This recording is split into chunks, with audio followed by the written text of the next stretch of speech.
So we've done Latin into English, but let's take an English sentence and let's render it into Latin. But why? Well, because composition is part of Latin proficiency. If you can translate into Latin, then you better understand Latin. If you continue on in a career in classics and in Latin, there won't be like a lot of opportunities or really a lot of reason to put things into Latin, but it's a good exercise and it's a way to really know the language forward, backward, inside, and out. So let's take a sentence here. We'll do the citizens. The citizens whose virtue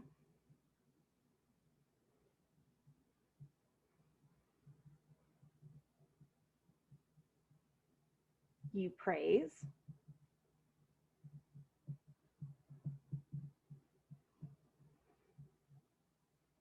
derive great strength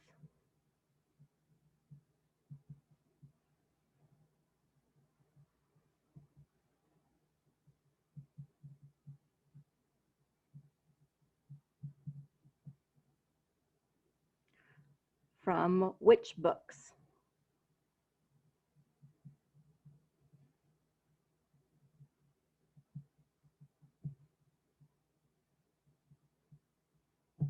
The citizens whose virtue you praise derive great strength from which books?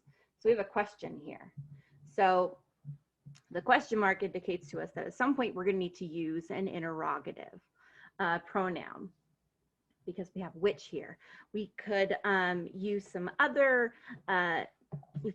constructions to ask a question, but let's do this with an interrogative. It's something that we've been doing already in the other videos. So we're going to start out by marking our parts of speech. What do we have in this sentence? Okay, so we have an article here. That's English. Latin doesn't have articles, so it's going to fold in here with the noun it's working with. So we have a noun. Okay, right here we have a pronoun. Okay, here we have another noun. Here we have a pronoun, but that's along with a verb. So these are actually going to condense down together. In English, you need to state usually who is the subject of the verb. In Latin, those things are condensed together. I don't need to say you praise, I just say laudas. Okay, so that is going to be the verb. Derive, that's another verb. Great, this is an adjective. Strength, that is a noun. From, this is a preposition. Which, that is going to be an interrogative or a relative.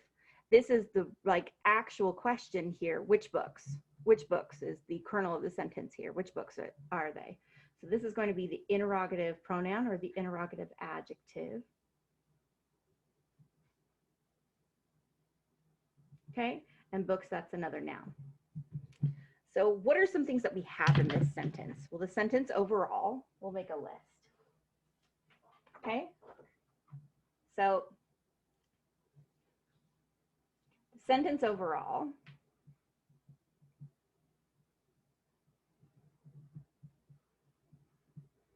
so it's a question. So we have a question mark.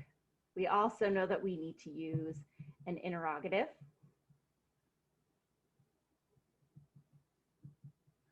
And we also know that we have multiple clauses.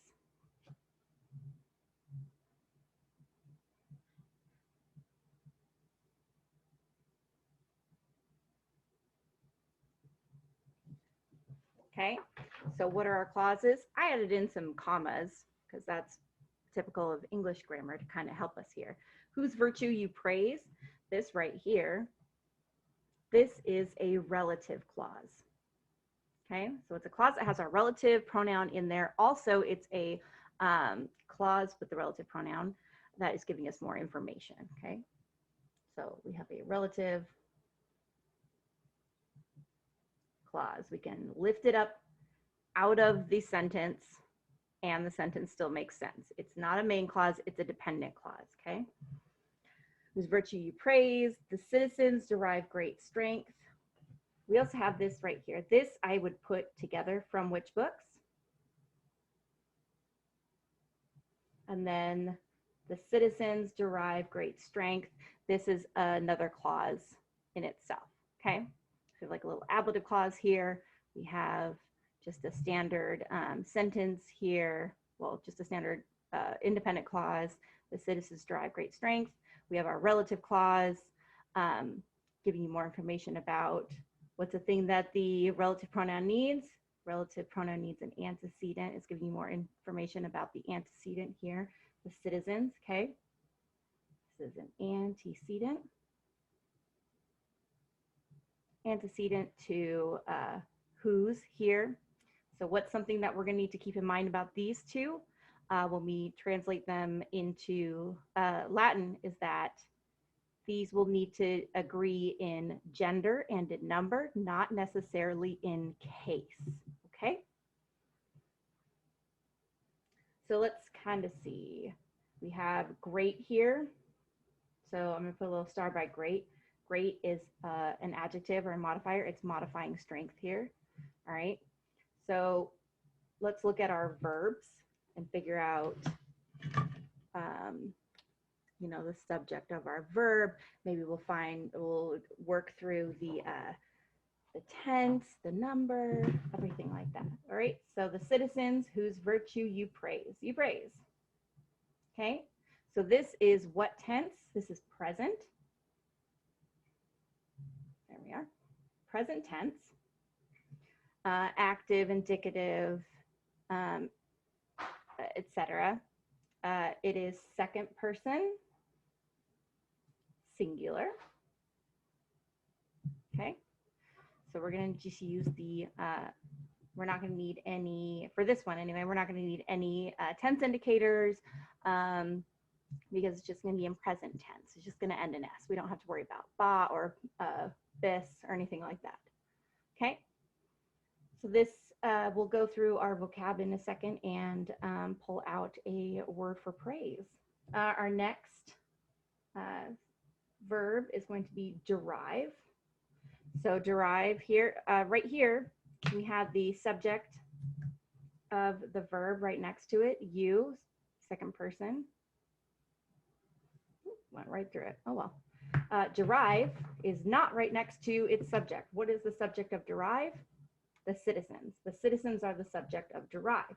So this is going to be a third person, plural. It is also going to be present. I don't know how that much present. Okay. Present active indicative. So again, we're not going to have to worry about any tense indicators. All right. So citizens up here is going to be the subject of derive. Third person plural. So those are the only verbs. Great.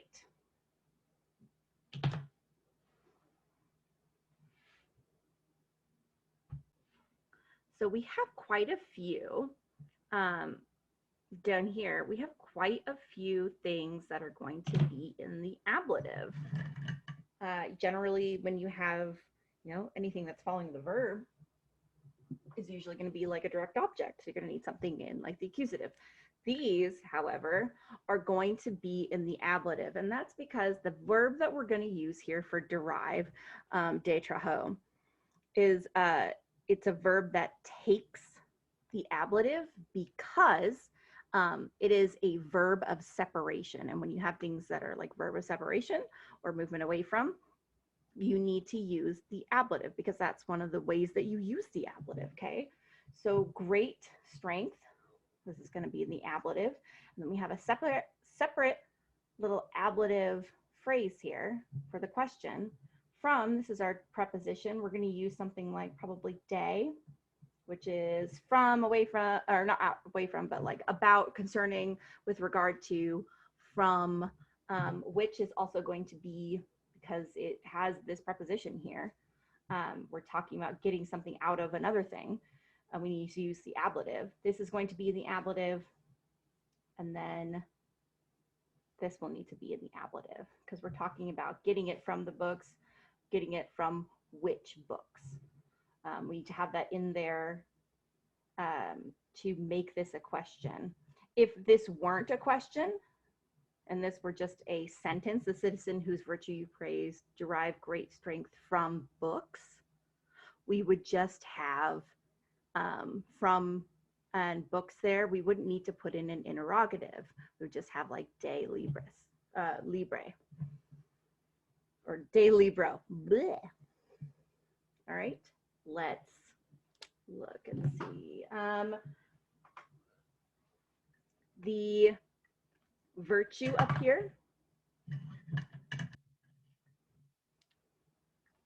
is going to be in the accusative because the virtue is what is being praised. The citizens aren't being praised here. This is its own clause. The virtue is the thing that is the direct object of praise here. The virtue is being praised. So what do we do with this relative right here? Well, remember, it does not need to match in case, but it does need to match in gender and number. It's not going to be in the nominative. We already have a subject here. Whose would then be, if we made it nominative, it would then be the subject of praise, and that's not correct. We already have a subject for praise. What I'm going to say is that we're going to put it into the accusative as well, because it's talking, it's also an object, or not accusative, I'm sorry, that was foolish. It's already telling us in the word itself. Ugh. The great thing about learning Latin and then teaching Latin is that you lose your ego real quick, because translating is hard and everybody makes mistakes literally all the time.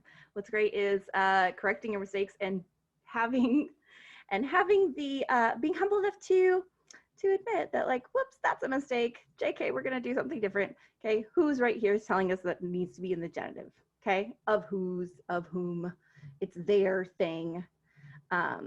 It's their virtue. It's their characteristic that we're talking about. Okay. All right, so we've gotten our sentence broken up into parts of speech. We looked at the role each word, each part of speech is serving in the sentence and what case it would be in. So now let's go ahead and put it into Latin. So when we do this, how should we compose this sentence? So generally when English composes a sentence, English says subject,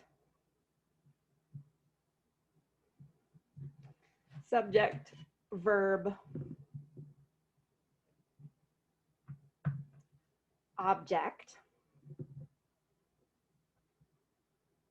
And then if the sentence is more complex, then maybe you have, well, if it's one that includes an indirect object, subject, verb, object, indirect object.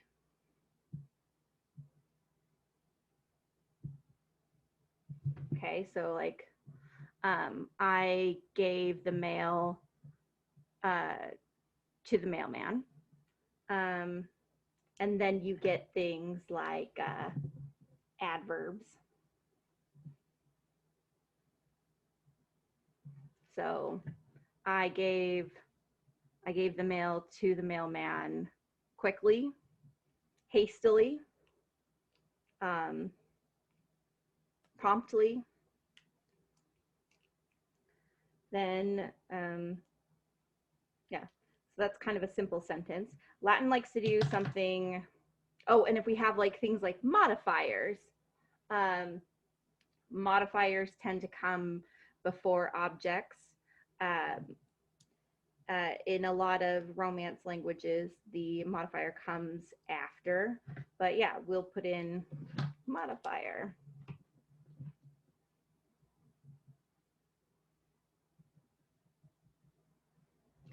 So like, I gave my mail to the postman quickly.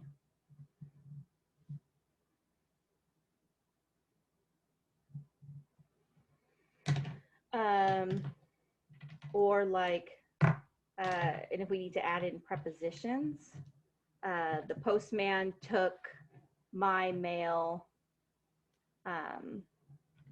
We'll just kind of put this above it because we can do kind of either or here. Preposition, and then like object of the preposition, which would be something like an something like an ablative. So it would be like something like, I gave my mail to the postman quickly, or the postman took my mail from me quickly. Okay, so Latin does simple word order is more like, and this is not like every single sentence is like this in every single case. This is just kind of a rough guideline, kind of a helpful thing when you are composing. It's not going to be every single sentence is going to be like this, nor is it going to be like the norm. It's just a simple word order that works in Latin. And so this would be like in English up here, and we'll write that. And like, not every English sentence is like that. But this is kind of a clear and simple English word order and sentence. A Latin one would be more like, and I think we've talked about this already, subject, modifier,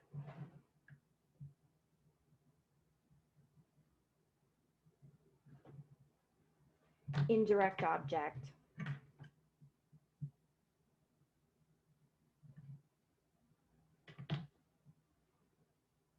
direct object, adverb, verb.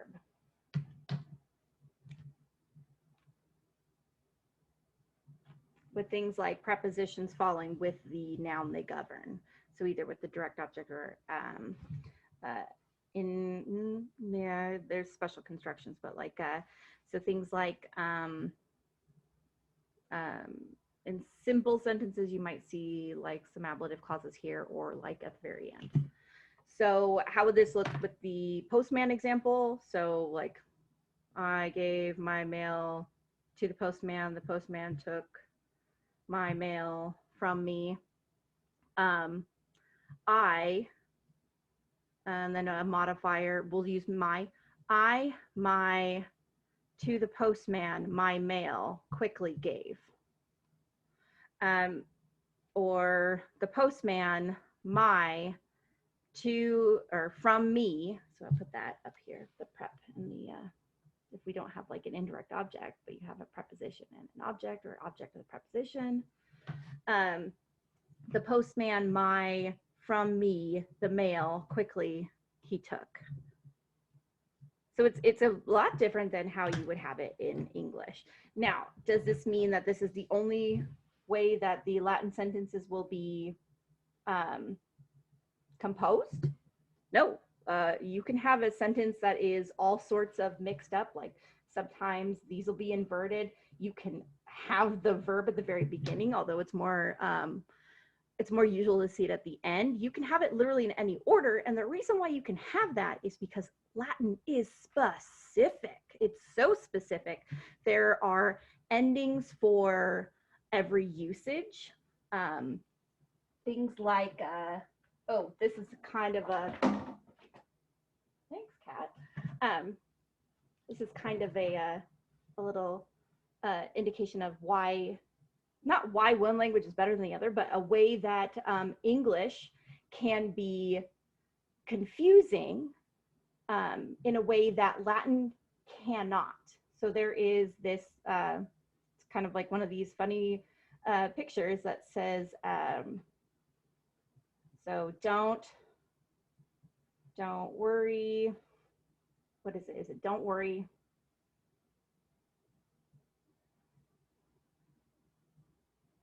Something like don't worry.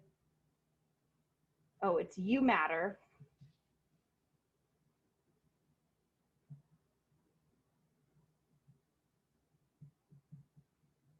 So it's like on a marquee. We'll put it down here. So anyway, it's you matter, don't worry. It's like on a marquee, so a big sign, and it's like these little, you know, like there's the rows and stuff, and the little magnetic light letters. So over here is you, and then matter, and then don't worry. I don't know that worry is the right word, but it works for right now. Anyway. But when you read left to right, you read, you don't matter, worry. So this is a thing that can happen in English. Like you can misunderstand that way. However, that wouldn't work in Latin because this would be contained within the verb here for mattering, or you are, you know, something to the equivalent of that. And this right here would be a negation plus an imperative, which is a different form than just the noun worry, or like the itself, the, you know, the verb here, the imperative worry. Okay. So English is difficult and complex, but also has been simplified in a lot of ways where Latin is not simplified. So there's a lot less specificity in how English conjugates a lot of its verbs and the forms that we use. Okay, so let's take our English here and let's make it, we'll put it in sort of simple word order, okay? So simple word order, the little mnemonic for it is SMIDOV, subject, modifier, indirect object, direct object, adverb, verb, okay? So the subject here overall is the citizens, okay? So that's our subject. So the citizens,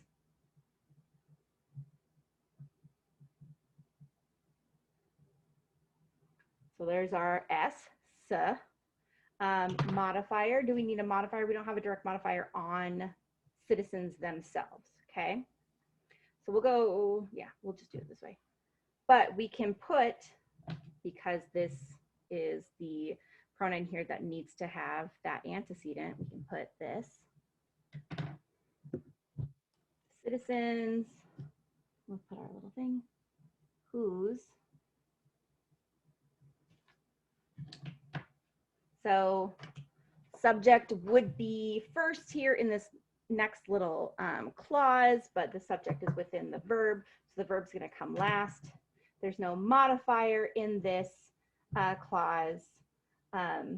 There's no indirect object, but there is an object, virtue.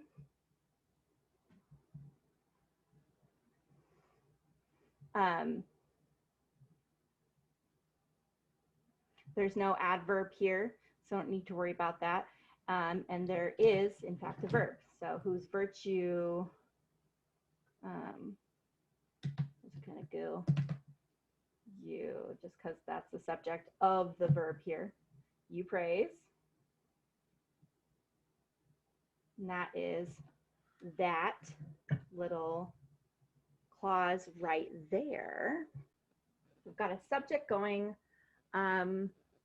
We don't have a modifier for our subject, so we don't need to worry about the M in our SMIDOV and our subject modifier, indirect object, direct object, adverb, and verb. Indirect object, we can put our great strength here.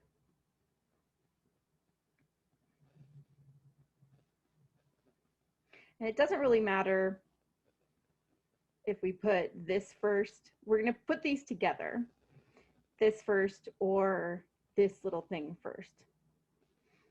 But we'll just, so we've got our subject, we've got our little relative clause there. So if we think of our simple word order for Latin, SMIDOV, subject, modifier, indirect object, direct object, adverb, verb, we've got the subject in. Okay, what should we put next? We don't have a modifier for our subject in that sentence. The citizens whose virtue you praise derive great strength from which books? No modifier. Do we have an indirect object? We don't have anything in the dative for a proper indirect object, but this ablative right here, kind of an ablative separation, we can go ahead and add in. So great strength, the citizens whose virtue you praise, great strength.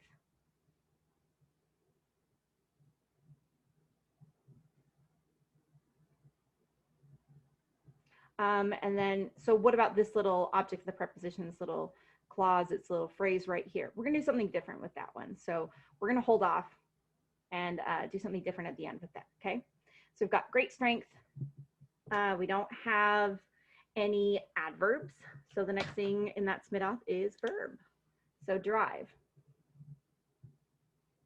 And then that's the end. Okay, so what are we gonna do with the last little bit there?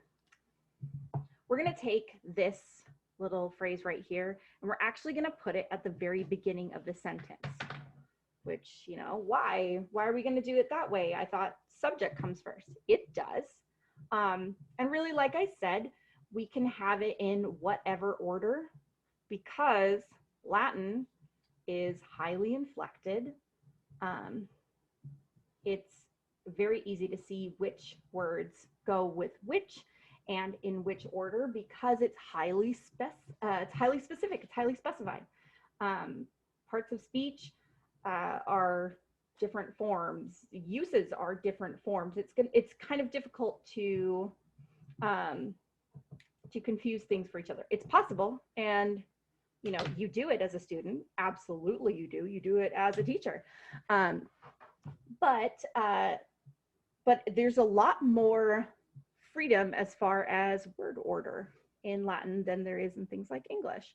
I mean, there's poetic prose that you can kind of play around with word order, and in speech patterns change all of the time, and word order kind of ebbs and flows that way.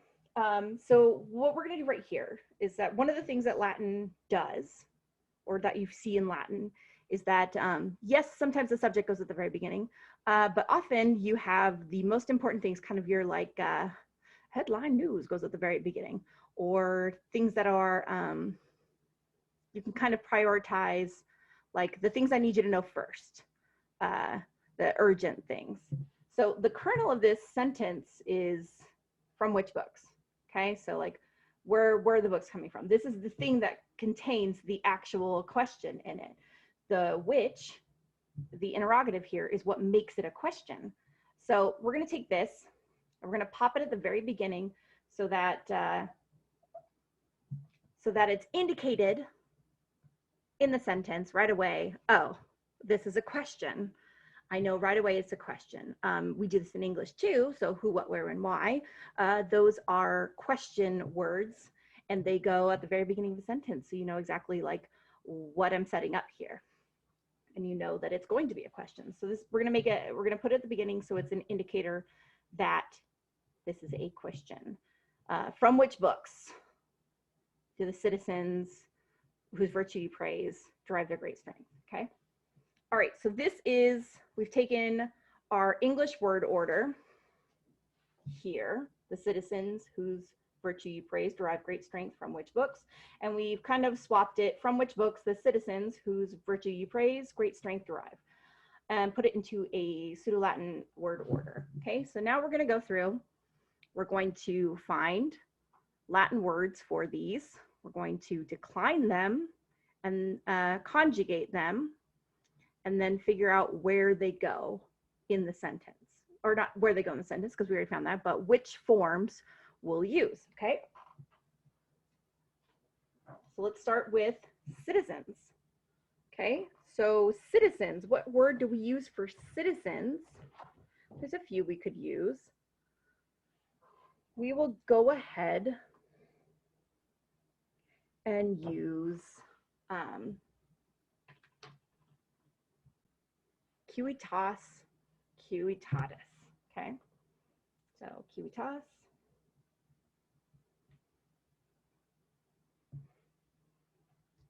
civitatis.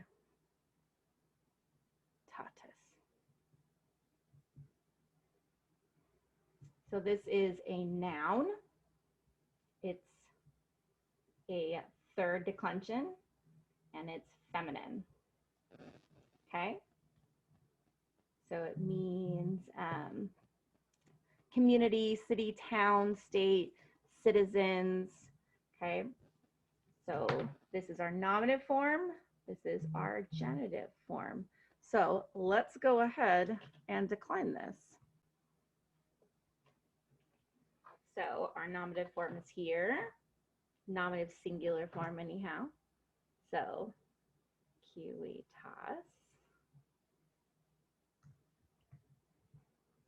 There's nominative singular. Civitatis is our genitive singular. Civitatis.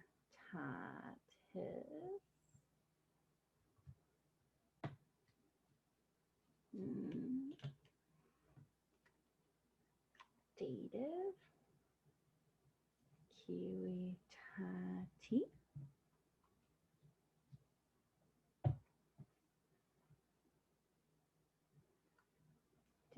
Accusative singular. Civitatem.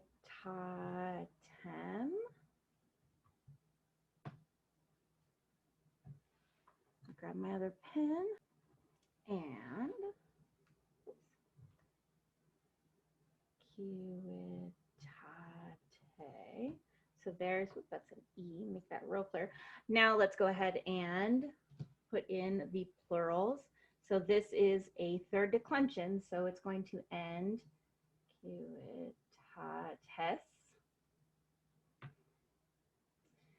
In the genitive plural, civitatum.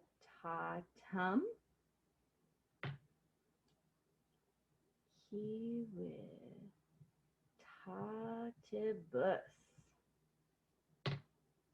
And in the accusative, it's going to repeat the nominative form.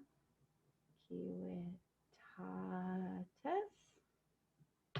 And then the dative plural is the same as the accusative plural. Ablative plural is the same as the dative plural. Civitatis. Okay. So which of these would we need to use for the citizens? Well, it's nominative, it's plural. So in our nominative and our plural, civitatis. All right. So let's put that on a sheet.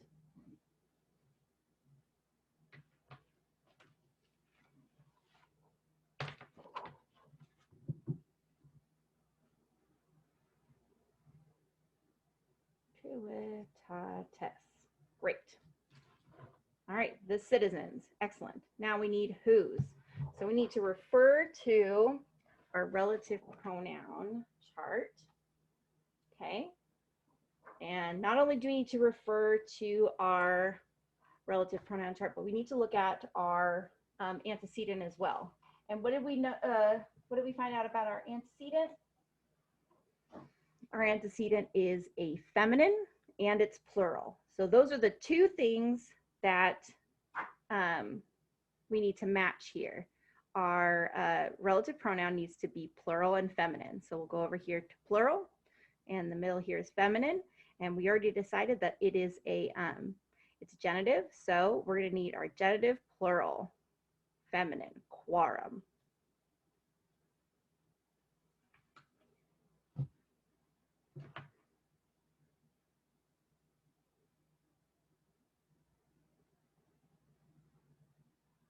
Quorum. Great. Next, virtue. Okay, so for virtue, we'll go ahead and use virtus, virtutis, which is another third declension noun. I need to grab my newspaper here.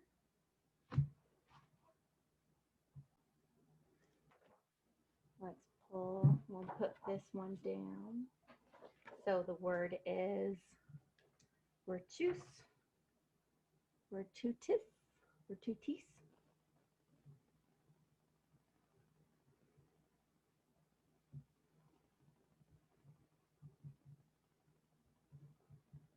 This is another noun.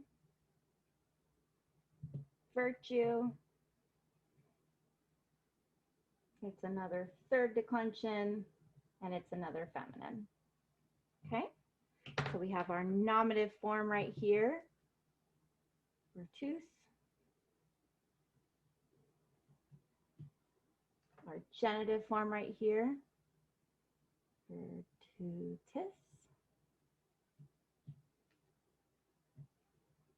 Oops, that's not the right one.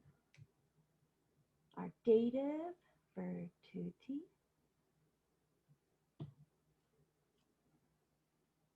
Our accusative, virtutem. And our ablative, virtute. Now that's the singular. Virtus, virtutis, virtuti, virtutum, virtute. Virtute. All right, let's look at our plural. Virtutes.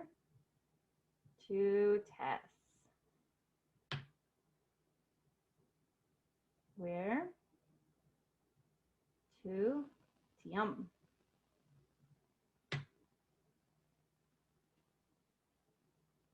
Oh, virtutum. Sorry, not virtutium.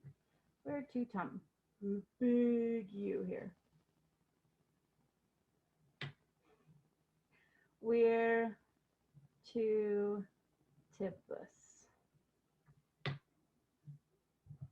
Repeating our nominative plural form. Virtutes.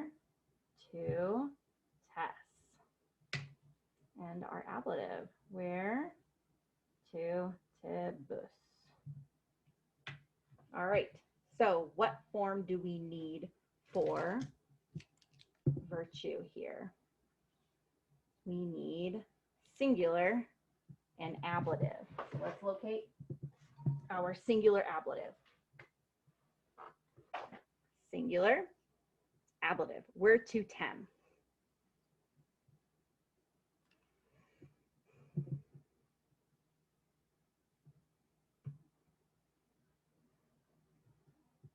Okay, excellent. What's next? We need you praise. All right. We can go ahead and use the back of this one right here for that. So to praise, we're going to use the verb laudo, laudare, laudavi, laudatum. This is a first conjugation, O in the first principal part, E-A-R-E in the second principal part. So to praise. So first conjugation.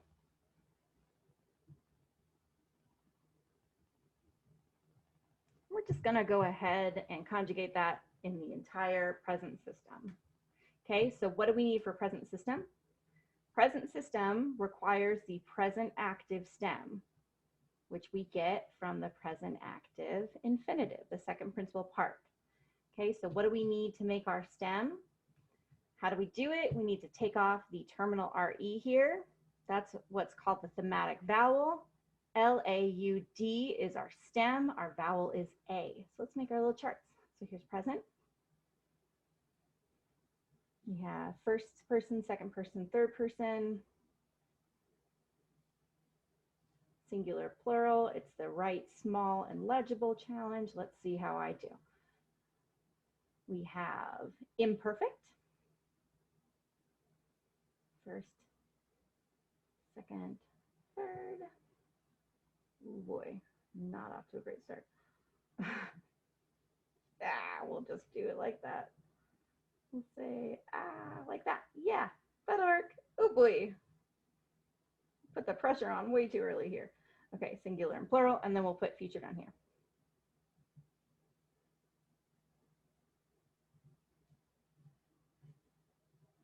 Singular and plural. Great. Okay. So we know for sure our stem is going to be L-A-U-D on all of it. L-A-U-D. This is for every single one.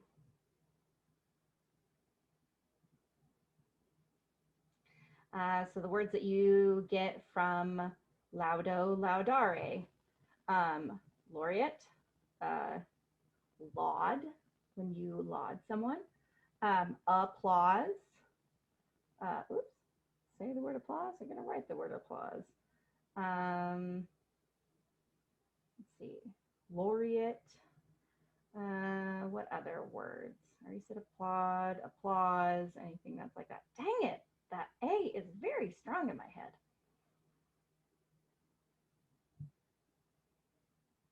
All right, almost there, almost there. Ah.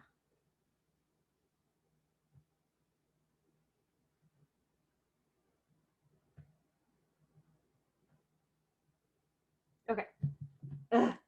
So that's the stem. There's our stem. Okay. Now we need our thematic vowel. This gal right here. So in the present first person singular, you don't put the vowel there, the thematic vowel, because the first principal part gives you the form. Okay. So we're gonna leave that blank. Everything else though, it's gonna get the vowel.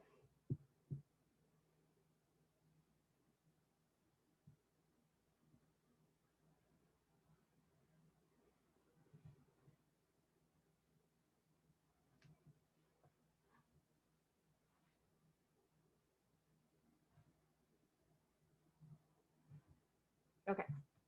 Now we get personal endings. So first person singular ends in O in the present. Second, the ending is always S. Third person singular is always T. First person plural, always mus, always tis, always nt. So present, laudo, I praise. Second person, laudas, you praise. Third person, laudat, he, she, it praises. Plural first person, laudamus, we praise. Laudatis, y'all praise. Laudant, they praise. Let's move on to imperfect. Imperfect has a cool thing called a tense indicator. So in, oops, that's the same color. In imperfect, that's B-A. Oh my goodness, I'm gonna run out of room again, huh? That's not very, well, we use black. So B-A, B-A, B-A, B-A, B-A, B-A. And then we get our personal endings. So when you don't have an M for first person singular, you gotta, when you don't have an O, I did that backward. When you don't have an O for first person singular, you have an M. So first person singular here, lauda bomb. For second, so I was or I used to praise. Second person singular, lauda boss. You were praising, you used to praise. Third person singular, lauda bot. She was praising, he used to praise. First person plural, lauda bamus. We used to praise, we were praising. Lauda batis. Y'all used to praise, y'all were praising. And then lauda bont. They used to praise, they were praising. Future also has a tense indicator. So the tense indicator in the first person singular is BO, and that also serves as the personal ending there.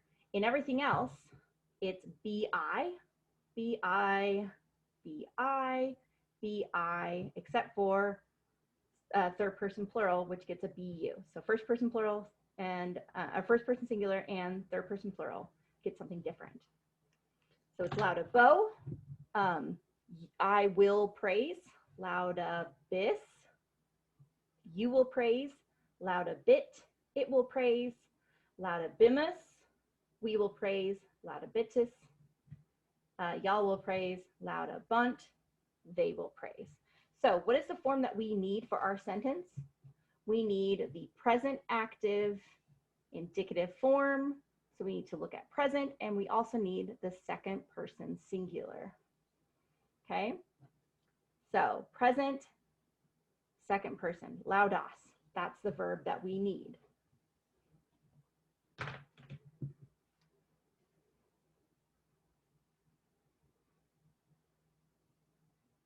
Laudas. All right, we're making progress here. So the citizens whose virtue you praise, great strength derive. So we've done this whole part right here. Okay, now we need great strength.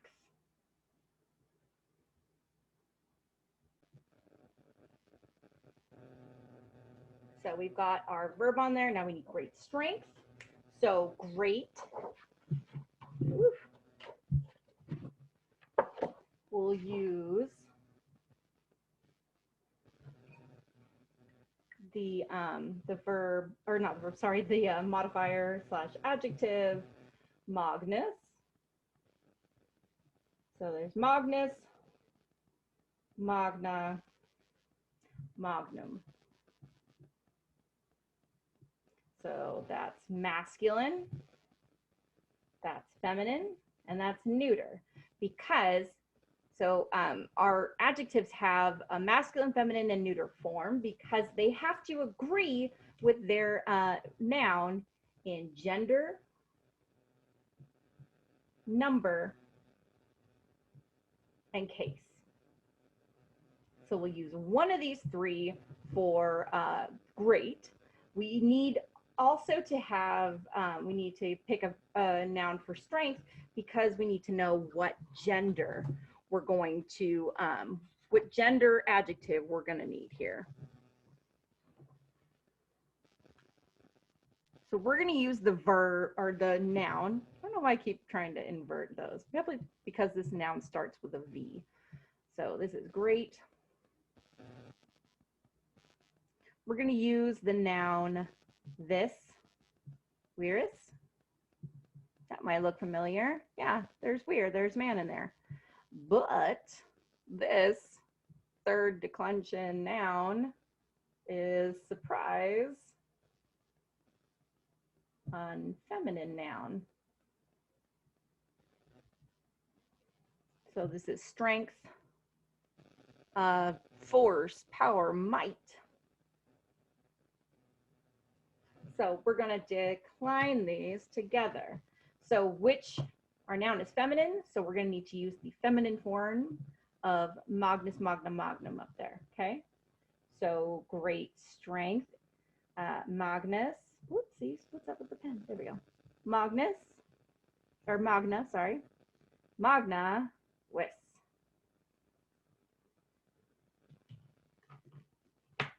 So we're going to be declining the noun according to third declension, and the adjective because it's a first, second adjective according to first declension. Okay, so magni in the adjective and virus in the noun. Magni again in the adjective, weary in the noun.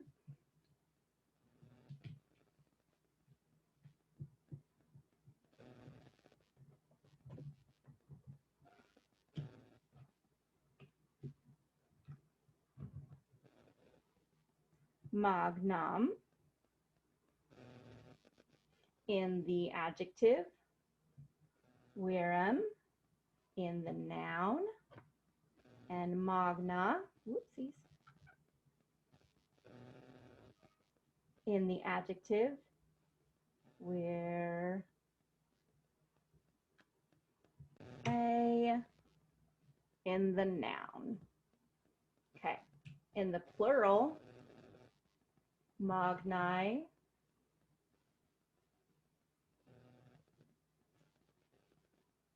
virus.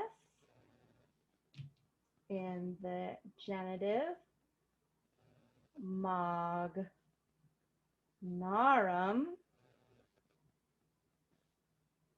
virum. Magnis, viribus in the dative. And then in the adjective, magnos, because remember that's a first, second adjective, but this is a third declension. Magnos virus and magnes. I'm gonna need to sharpen the tip on this somehow or buy a new one. Viribus. Okay, so that is magna vis declined. So what is the form that we need in our sentence? Looks like we need singular, so that's good, so we can stay on this side, and an ablative. So singular ablative, magna vire. So let's put that into our sentence. Magna vire. Okay. Okay, what's next? Derive. So we're going to use the verb detraho.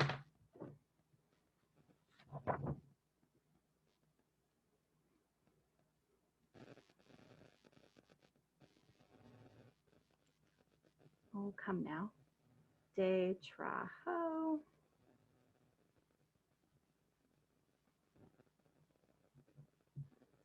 Detrahere.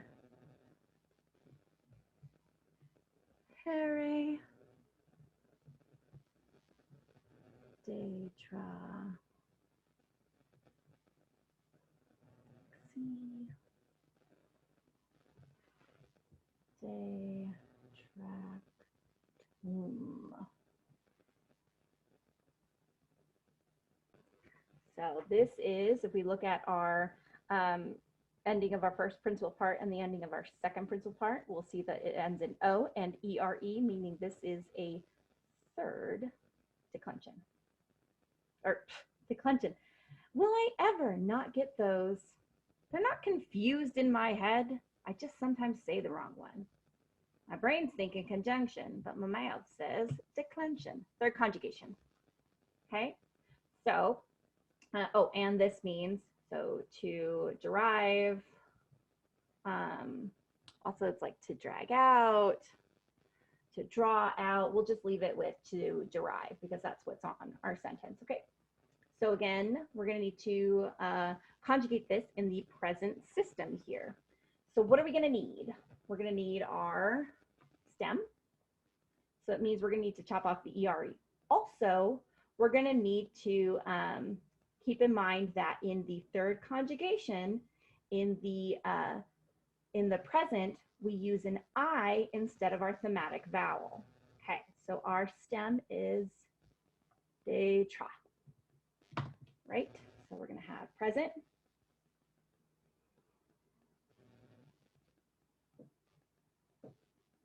First, second, third. Singular, plural. We're going to have imperfect. Give myself a little bit more room this time with imperfect because imperfect has a tense indicator, and that's going to take a lot of space. So here's singular and plural. And then we have future. Future in third, in a third conjugation, remember, does not have a tense indicator. That is only in first and second conjugation. Okay, so we can go ahead and plug in our stem everywhere. Detra, detra, detra, detra, detra, detra, detra, detra. Still didn't give myself enough room. D-E-T-R-A-H, detra, detra, detra, detra, detra, Detra.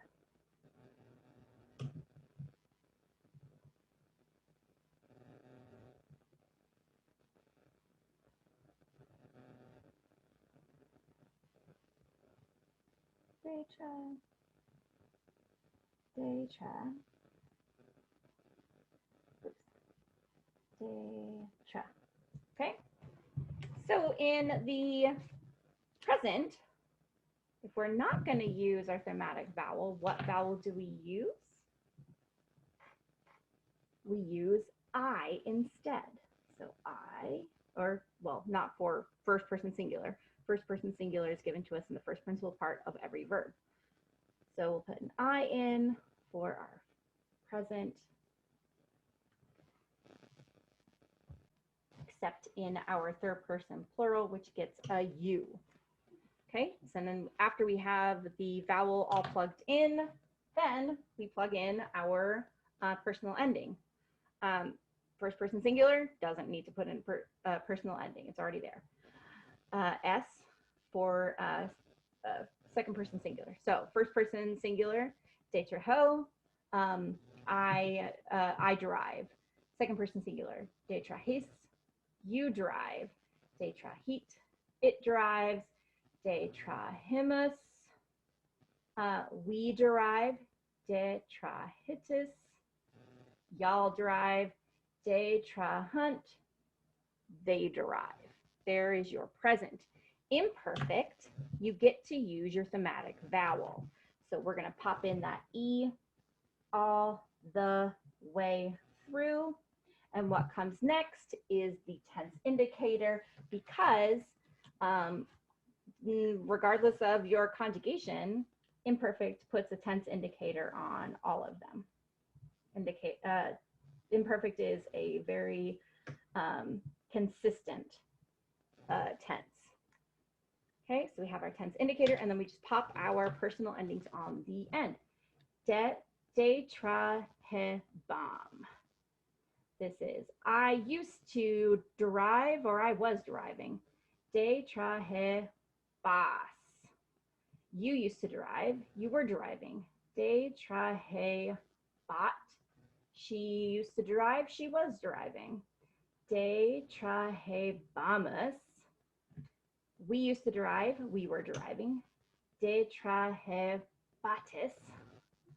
Y'all used to derive, y'all were deriving. Detrahebant. They were deriving, they used to derive. Okay, so what do we do now in future? Well, you get to use your verb or your vowel again.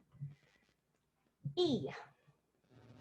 Everybody but present gets to use the vowel in present system in the third declension. So we pop in E, the thematic vowel, no tense indicator for future in third declension. Now we just pop in our personal ending. Detrahem, I will derive. Detrahes, y'all will derive, or you will derive. Detrahet, he will derive. Detrahemus, we will derive. Detrahetis, y'all will derive. Detrahent, they will derive. So what form do we need for our sentence? The citizens derive. This is present. So we will need citizens, that's plural. It's a third person. So we need the third person plural in the present for our sentence. 1, 2, 3, third person, singular, plural. Detrahunt. That's what we need. Oop, come off here, bud. Oh no, it was wet on the back. I have to fix that real quick. What a mess. How rude. I'm gonna have to move this to the side just in case another one has any moisture on the back. So that was Laudos. And that was Magni.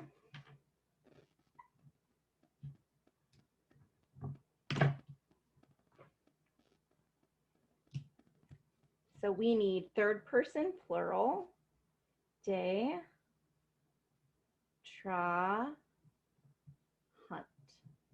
Detrahunt. Detrahunt. Detrahunt. my pronunciations probably aren't great. So like, I'm not going to be judging anybody else's pronunciations. So is our sentence over? No, we need to add this last little book, or last little part, and then we'll rewrite the sentence. So from which books? So we need the preposition for from, and that is day. So we'll rewrite this in a moment. So day, that's the preposition. Day is from, regarding, with regard to, concerning, about, etc., etc. So we also need our interrogative chart. Well, where did it go? There's my relative chart.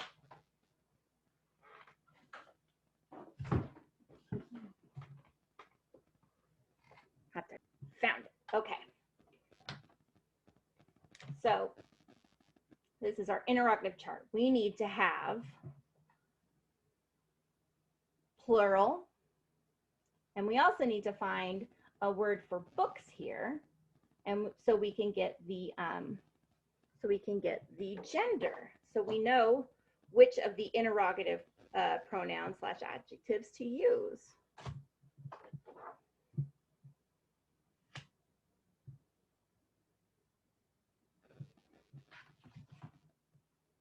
We're going to use liber, libri.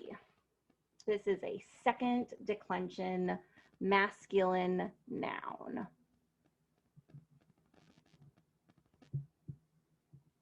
Liber, libri. So it's a noun, second declension masculine. Okay, so this is the noun for books, or book. We'll make it books in a second. All right, so our nominative singular form is given to us, liber. Our genitive form is given to us, libri.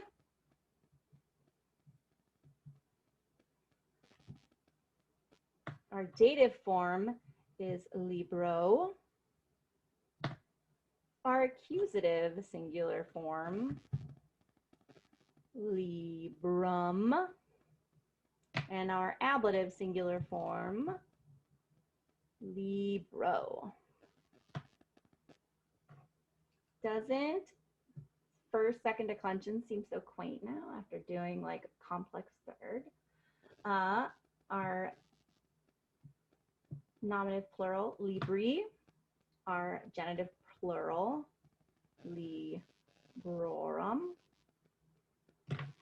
Our dative plural, libris. Our accusative plural, I don't know why I keep putting a B there, libros. And our ablative plural, libris. So which form do we need? Well, we're talking about books, and we need an ablative. We're going to need libris. So we know that we have a masculine and an ablative and an ablative plural. So for our interrogative here, we're going to need a masculine, grab our chart here, a masculine plural ablative, quibus.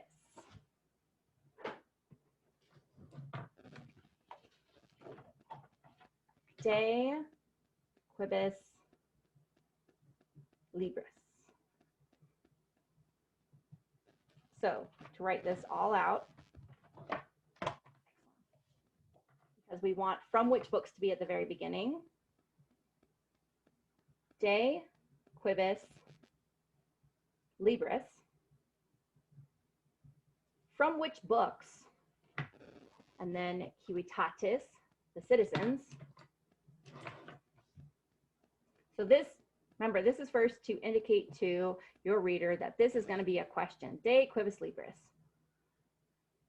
Civitatis, the citizens whose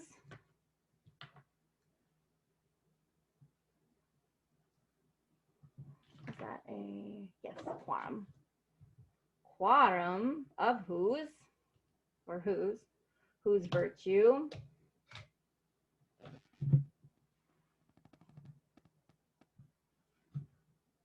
virtutem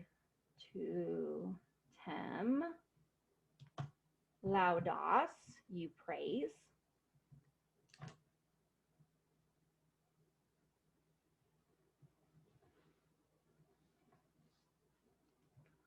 Magna vire,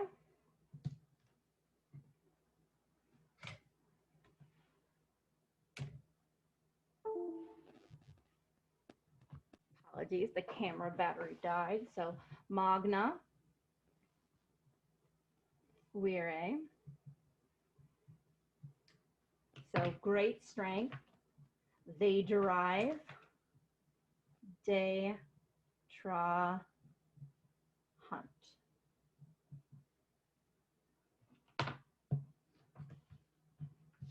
There's our sentence in English, and there is our Latin sentence. Phew, I know that took a while. That's because I went slowly and I went through all the forms of everything so that we were really understanding which forms we were using and how we were doing it. Very good job. Pat yourself on the back. Well done. Check back and we'll do another sentence.